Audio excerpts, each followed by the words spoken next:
Today we're going to be looking at rounding. Rounding is a difficult concept to understand, but once you know what you're doing and once you understand what you're doing, it can become very, very easy. So, firstly I would like to point out a little picture which I've drawn here. The numbers 1, 2, 3 and 4 can never quite make it over the top of the mountain, whereas 5, 6, 7, 8 and 9 always make it over and they always go to the next side. This means that 1, 2, 3, 4 always stay on the same side of the mountain, and 5, 6, 7, 8, 9 are able to go all the way over to the other side. If we look at our question, round 33 to the nearest 10. Very important that we read the question carefully. Firstly, I'm going to take my number, 33, and I need to find two benchmarks. That is the number below 33 and the number above 33. Now my benchmarks must be in the 10 times table. So, which number in the 10 times table is below 33, the closest one to 33? I know, using my knowledge of the 10 times table, that that is 30. And if I look at my other benchmark over here, I know that the next multiple of 10 will be 40, which is the closest multiple of 10 to 33, which is above 33. Now, I'm going to look at which benchmark is closest to 33. Is it 30 or is it 40? One way we can do this is by writing it on a number line, which I could do down here on my seesaw. I've got 30 down here, 31, 32, 33, 34, and on the other side I have 35, 36, 37, 38, 39, and 40.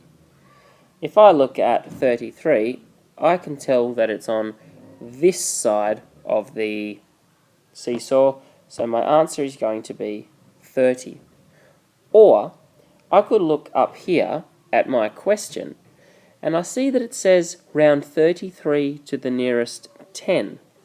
If I look at my tens digit, which is the 3, and then look at the number on the right-hand side, which is 3, I can see that 3 always stays on the same side of the hill. Therefore, 3 tells me that this number will be rounded down. So I can write as my answer 33 is the equivalent of 30. So using the same concepts as before, we are going to round this number, 3,265, to the nearest 10, 100, and 1,000. So we will have three different answers for this question. Firstly, I'm going to round it to the nearest 10. I'm going to write my number out and then find out what my benchmarks will be. Now remember, if I'm rounding to the nearest 10, I need to choose the nearest multiples of 10 closest to this number. Using my 10 times table knowledge, I know that 3,260 is the nearest benchmark below, whereas 3,270 is the nearest benchmark above. So, I'm going to look at the tens column, because I'm rounding to the nearest tens, and my tens digit is 6. But now I'm going to look at the number to the right-hand side, which is a 5.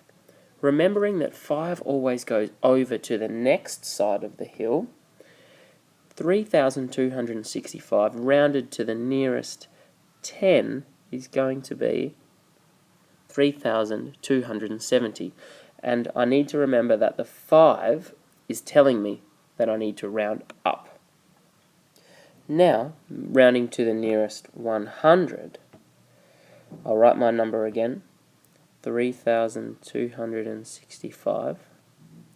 Again, I need to find my benchmarks. This time, instead of being in the 10 times table, I need to find the nearest multiples of the 100 times table.